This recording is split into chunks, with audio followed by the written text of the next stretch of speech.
Buenas noches. En esta ocasión vamos a ver la solución del laboratorio uno que fue asignado la semana pasada. Recuerden que en el enunciado el laboratorio pedía realizar tres tareas específicamente. Era dos para trabajar con clasificación y uno para trabajar bueno, con los algoritmos de Naive-Bayes y KNN y el otro para trabajar con regresión.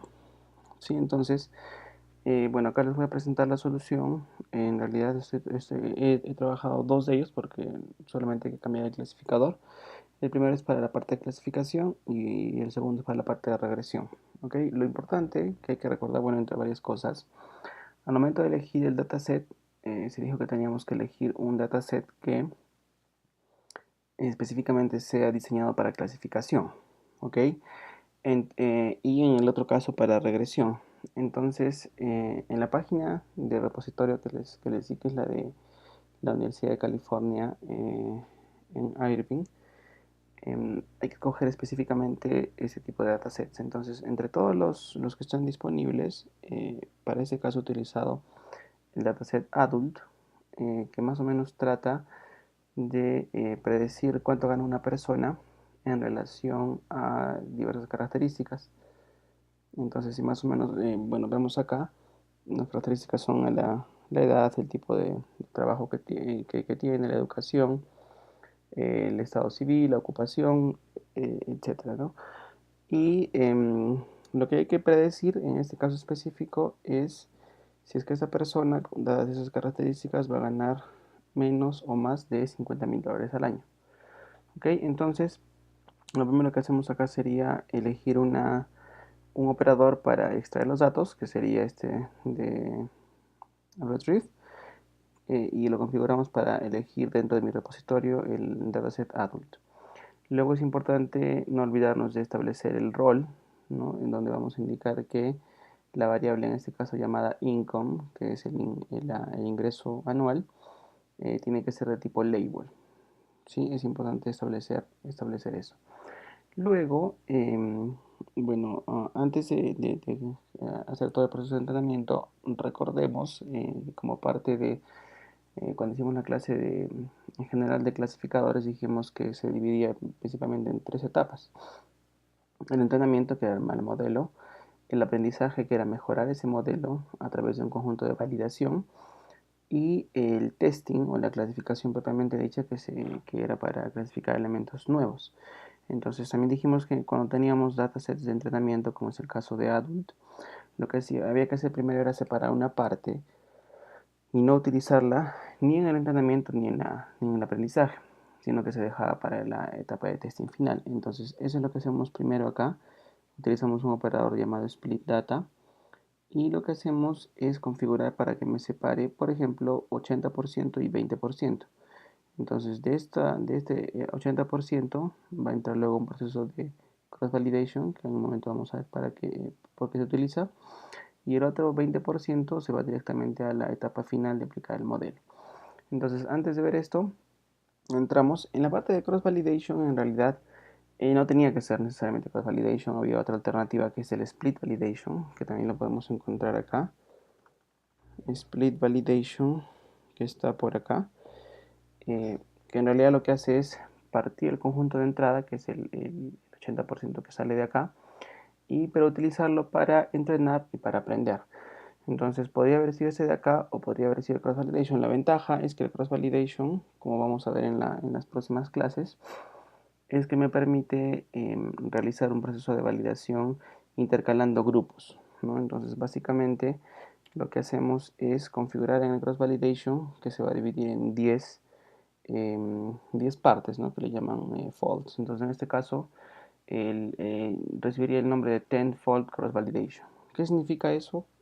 Como expliqué en alguna de las clases anteriores, quiere decir que yo el conjunto total, que en este caso, si es que vemos acá, son de lo que inicialmente el conjunto tiene 32.000 elementos, al sacar el 80% tenemos 26.000 elementos, como podemos ver acá. Entonces, de esos 26.000 elementos, va a partirse en 10 grupos. Y de estos 10 grupos, primero voy a utilizar 9 de ellos para entrenar y el décimo para para aprender, ¿no? Entonces, ¿qué significa eso? Si entramos acá en el proceso de cross validation, acá por ejemplo he utilizado primero el de KNN. Entonces lo que hacemos es que acá le entra el conjunto de entrenamiento, realiza el proceso de KNN, que en este caso KNN hay que elegirle como parámetro el valor de K, ¿no? Por ejemplo, le estamos poniendo 10. Más adelante veremos que este parámetro también puede ser, se tiene que optimizar para elegir el mejor valor. Y luego algunos parámetros, como explicamos en clase de KNN, vamos a elegir que sea con votación ponderada. Y el tipo de distance lo dejamos como está, que es la euclidiana, y también el tipo de medida, que es el que está elegido por defecto. Entonces, una vez que termina de hacer el KNN, en este caso con las 9 décimas partes, ¿no? Porque a partir del 10 elegimos 9, entrena con estas 9 y luego el modelo que obtiene se utiliza en la parte de testing, como podemos ver acá. Entonces, en esta parte de testing lo que tenemos que hacer es aplicar el modelo. Y para aplicar el modelo quiere decir agarrar el modelo que se obtuvo en el KNN y aplicar el conjunto de testing. Este conjunto de testing es el que viene directamente de acá de los datos, ¿no? Entonces internamente Cross Validation hace esa división y establece que el testing es ese grupo de los 10 que se está escogiendo. Se aplica el modelo y luego se trabaja con los labels que son los que se pueden ver acá y tienen que llevarse a un operador de performance. En este caso el de performance tenemos que elegir adecuadamente cuál es. Entre los que tenemos en el performance tenemos varias alternativas como Performance Classification, el de Binomial Classification, el de regresión. Entonces tenemos que elegir adecuadamente. En este caso elegí el de clasificación simplemente. Y en esta parte se le escoge diferentes medidas, ¿no? Por ahora he escogido acuracia, error de clasificación, el coeficiente kappa, precision y recall. Estos vamos a ver con más detalle en la clase en la que veamos medidas de desempeño.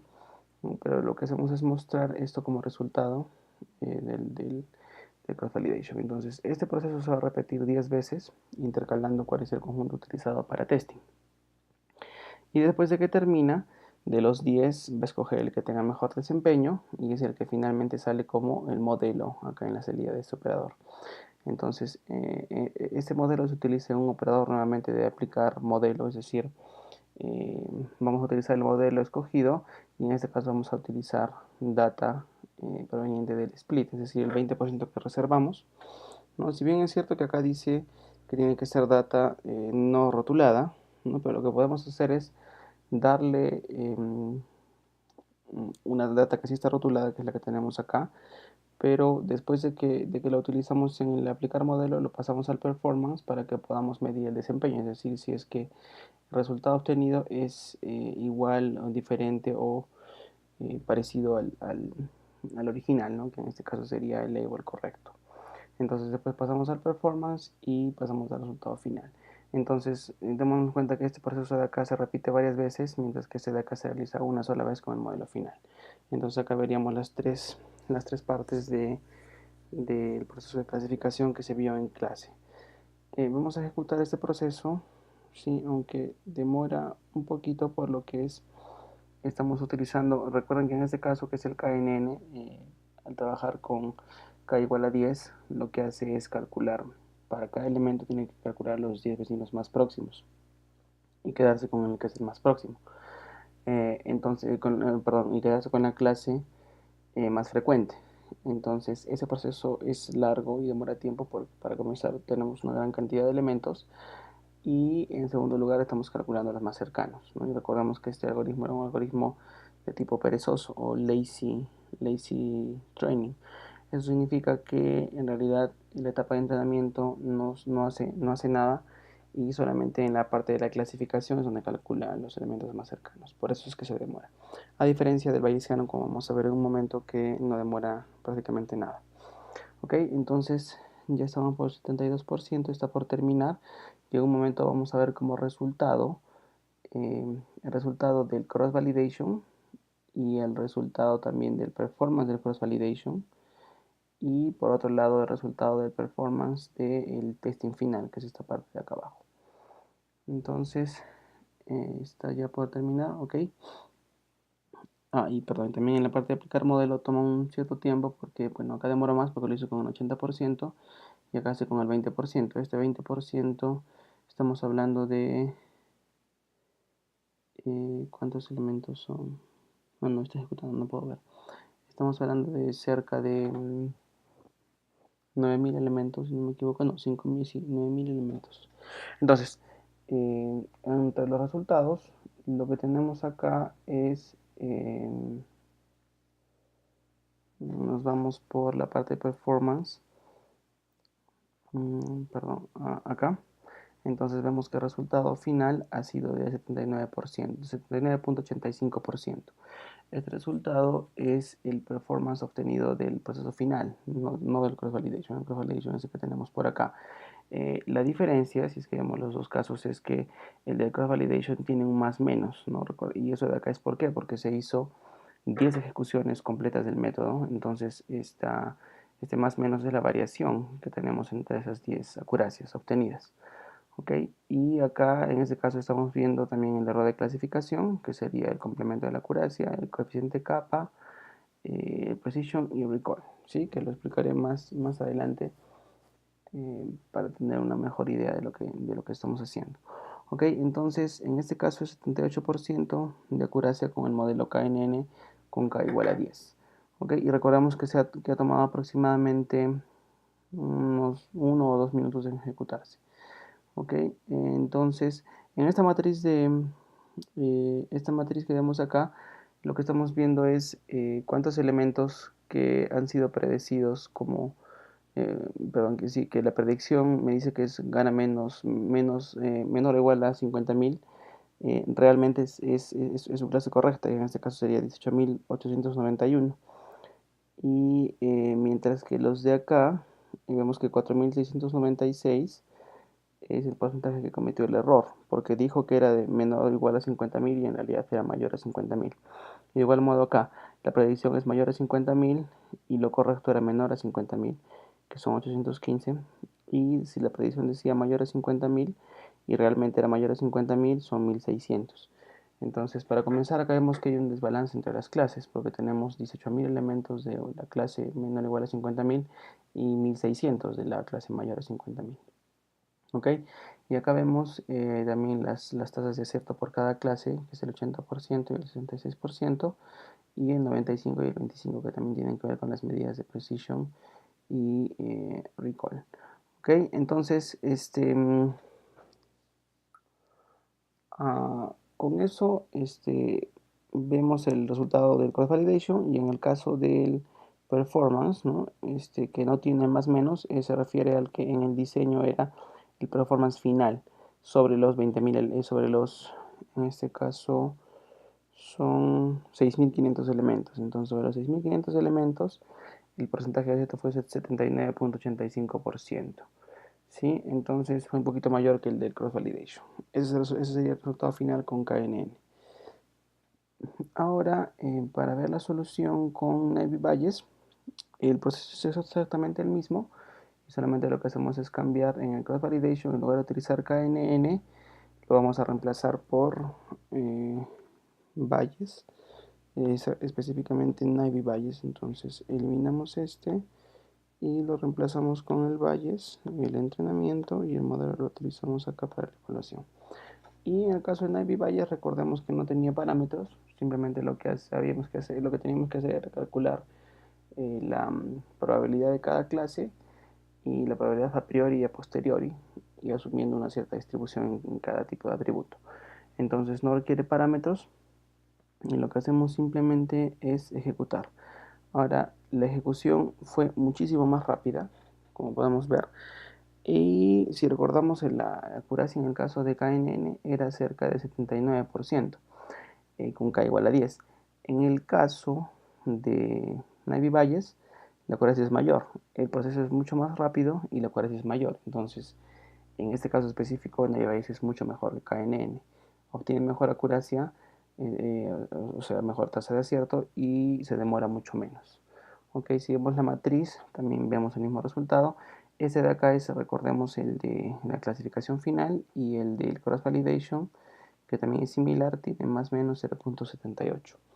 ¿Ok? Entonces acá también la matriz de confusión es la misma, que me dice cuáles se predijeron como una cierta clase y si es que esta información es correcta o es errónea. ¿Ok?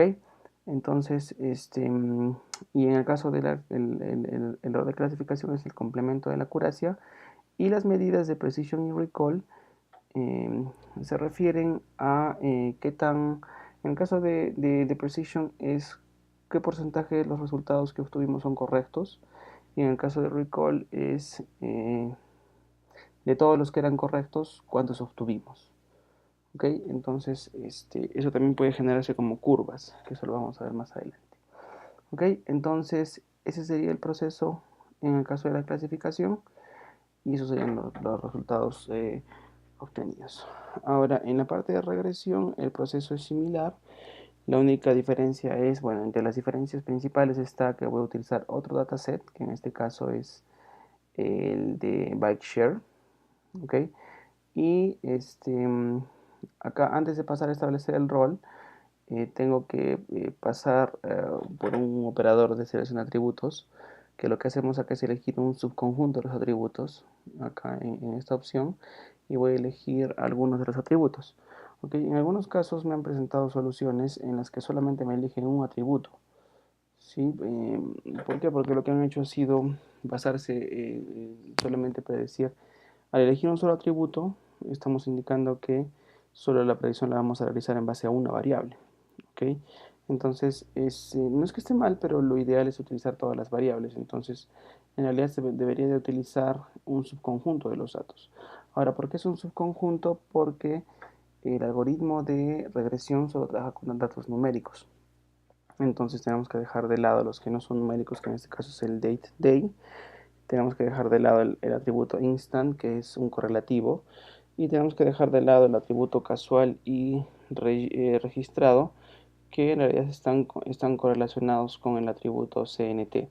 Este dataset lo que trata de hacer es predecir la cantidad de bicicletas que se van a alquilar en un cierto lugar en relación a características como la hora, la fecha, el día, el año, el mes, el día de la semana, la velocidad del viento, la temporada en la que estamos, si es que son vacaciones. Y la variable a escoger es CNT. Entonces, vamos a dejar que, bueno, ¿por qué estamos separando casual y registrados? Porque este de acá, la suma de estos dos es igual a CNT. Entonces, solo vamos a trabajar con CNT porque es el número total de bicicletas. Estos de acá son dos tipos de bicicletas: las que son usuarios registrados y las que son de usuarios casuales. Entonces, solo dejamos CNT, que va a ser el de predicción, y el resto de variables, que son las únicas numéricas. Y el caso de day to day la quitamos por lo que es una variable categórica. ¿Ok? Muy bien, entonces después de eso pasamos a establecer el rol, y en este caso indicamos que el CNT es el label. En este caso el label se refiere más a clasificación, pero cuando usamos set role en el caso de regresión se refiere a establecer la variable dependiente. Entonces lo que estamos haciendo, entonces estamos indicando que se va a predecir la variable CNT en relación a todas las demás variables que están en el conjunto, que si vemos acá son el resto de los elementos de las variables que se encuentran ahí en el conjunto de datos. ¿Ok? Ahora, acá como les decía, una pequeña observación: algunos alumnos lo que han hecho ha sido solamente escoger de todas las variables, elegir una, y en base a esa variable hacer la predicción de la variable, por ejemplo, en este caso, la cantidad de bicicletas.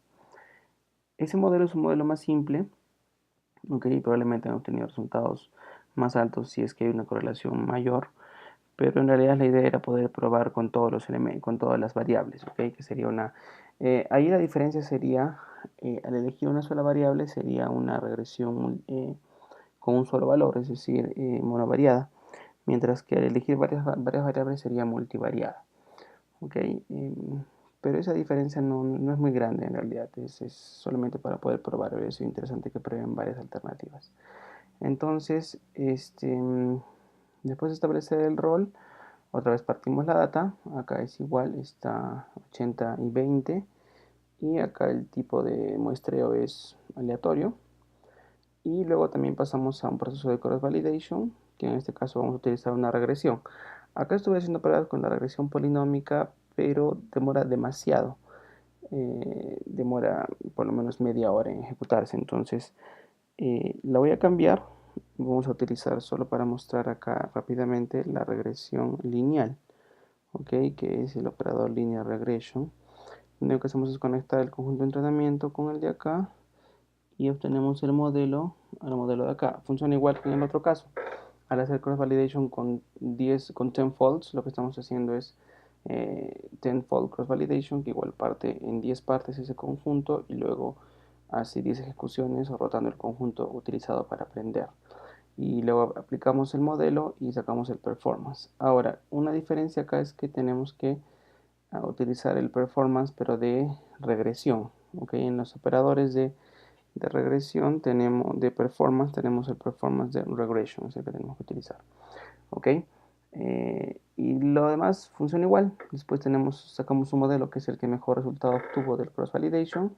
Aplicamos ese modelo al conjunto de datos que no fue utilizado para el entrenamiento, que es el 20% restante. Y acá nuevamente utilizamos el performance de regresión, visualizamos sus resultados.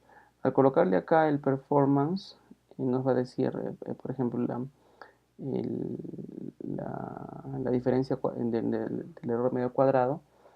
Y al colocarle acá los ejemplos resultantes, o sea, los samples, lo que va a mostrarme es el valor que ha sido predicho por el modelo. ¿Ok? Entonces, ejecutamos este proceso y en realidad este proceso es bastante rápido porque es regresión lineal. ¿Ok? Entonces, acá los resultados vemos en la parte del performance, vemos un error medio cuadrado de 140, un error medio cuadrado que sería de 145, lo cual es un error bastante alto. Dijimos que mientras más cercano el valor era 0 era mejor. Entonces yo también hice pruebas con la regresión polinómica y el resultado también fue similar. Entonces eso quiere decir que este modelo de regresión requiere de más preprocesamiento. ¿Ok? Eso justo vamos a ver más adelante. Lo que sucede es que el tipo de datos utilizados en este conjunto de datos, que es el de las bicicletas, en realidad todos los datos no son numéricos, pero no son continuos, algunos son categóricos.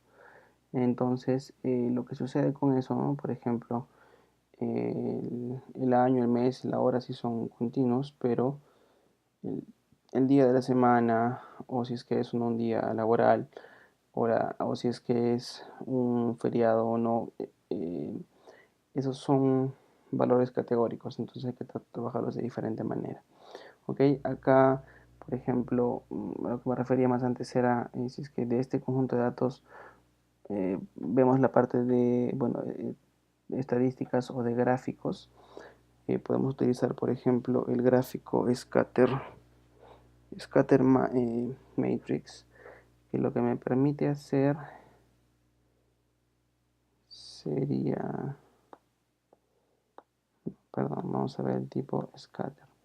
Entonces acá elegimos dos variables y lo que se puede hacer es empezar a probar qué combinación de datos me da una buena correlación, ¿no? Como por ejemplo, eh, lo que podemos ver acá es que son valores que son mm, que ocupan todos el mismo lugar. Entonces, esto es un indicativo de que no es pues, posiblemente un buen conjunto de datos para hacer regresión.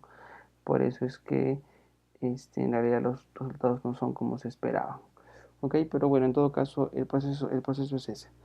Ahora, esa que es la parte del modelo. En el laboratorio también se les pedía, como parte de la calificación, realizar un análisis de los resultados. Entonces, en esa parte es en la que han empezado a variar las notas. Bueno, parte de la nota fue elegir correctamente los operadores. Entonces, en base a lo que les he mostrado, deberían de más o menos saber cuáles han elegido correctamente los operadores. Y lo que he observado es que no han utilizado la parte de la validación final con un porcentaje para sacar estadísticas de performance, sino que han utilizado pequeños conjuntos de datos de 5 o 10 elementos. Entonces, en realidad debería ser con un porcentaje más grande y sacar estadísticas. Otra parte importante es que al obtener los resultados, en la parte del informe deberían de haber incluido un análisis un poco más exhaustivo de las diferentes alternativas, ¿no? Como por ejemplo, en el caso de la regresión, justamente lo que yo estaba viendo hace un momento, si los resultados obtenidos no es, o sea, son valores muy altos en el caso del aro cuadrático medio. Entonces presentar un análisis de por qué es eso, ¿no? Por ejemplo, como lo que les estoy mostrando acá, estos gráficos que me muestran que en realidad no existe una correlación directa, ¿no? Si elegimos acá en la parte, en el eje Y, elegimos la cantidad de horas, que es CNT, y en el eje X elegimos alguna de las variables. Entonces eh, eh, podríamos empezar a analizar cuáles son las tendencias. En este caso vemos que no hay una tendencia clara. Si quisiéramos indicar que, por ejemplo, el eje, acá estamos indicando que el eje X, que es el instante de tiempo, y el eje de Y es la cantidad que lo queremos predecir.